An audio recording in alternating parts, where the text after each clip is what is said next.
আসসালামু আলাইকুম এভরিওয়ান, কেমন আছেন সবাই? আশা করি সবাই ভালো আছেন। নতুন একটা ভিডিওতে আপনাদের সবাইকে স্বাগতম। আমি আজকে চলে আসছি নোয়াখালী মাইজদি পুরো পার্কে। দেখাবো ভিডিওর মাধ্যমে, পুরো ভিডিওটা জুড়ে আমাদের সাথেই থাকবেন আর সুন্দর মতন ভিডিওটা উপভোগ করবেন। যারা আমার পেজে নতুন আছেন তারা পেজটিকে ফলো করে দিবেন। এই পার্কটি নোয়াখালী পৌরসভার সামনে অবস্থিত, তাই এই পার্কটির নাম দেওয়া হয় নোয়াখালী পৌর পার্ক বা মাইজদি পৌর পার্ক। দেখতেছেন আশেপাশের এরিয়াটা খুব সুন্দর এবং কি এর কাজ চলতেছে, আরও ভবিষ্যতে আরও সুন্দর হবে।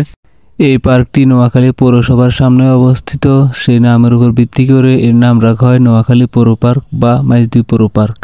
এই পার্কটির মূল সৌন্দর্য হচ্ছে এই পুকুরটা বা জলাশয়টা দেখতে খুব অসাধারণ এবং চারপাশে যে বসার জন্য স্থানগুলো দিয়েছে ওই স্থানগুলো থেকে পুকুরটা খুব অসাধারণভাবে দেখা যায়। তো আপনারা চাইলে এখানে যদি পৌরসভার সামনে আসেন বা নোয়াখালী সুপার মার্কেটে আসেন তাহলে আপনারা এখান থেকে ঘুরে যেতে পারবেন। এরিয়াটা খুব সুন্দর, আপনাদের মনোমুগ্ধ করবে। দেখতেছেন যে আশেপাশের এরিয়াটা খুব সুন্দর এবং কি যে বসার স্থানগুলো, যদি শীতকালে আসেন তাহলে রোদের মধ্যে বসতে পারবেন এবং কি গরমকালে আসলে ছায়া আছে, গাছের ছায়ার নিচে বসতে পারবেন। শীতকালের শুরুর অংশে এখানে অনেকগুলো অতিথি পাখি উড়ে আসে, এখানে অতিথি পাখিরা বাসা বাঁধে। বিকেলবেলাটা এখানে পাখির কিচিমিচি শব্দ ভরে যায়।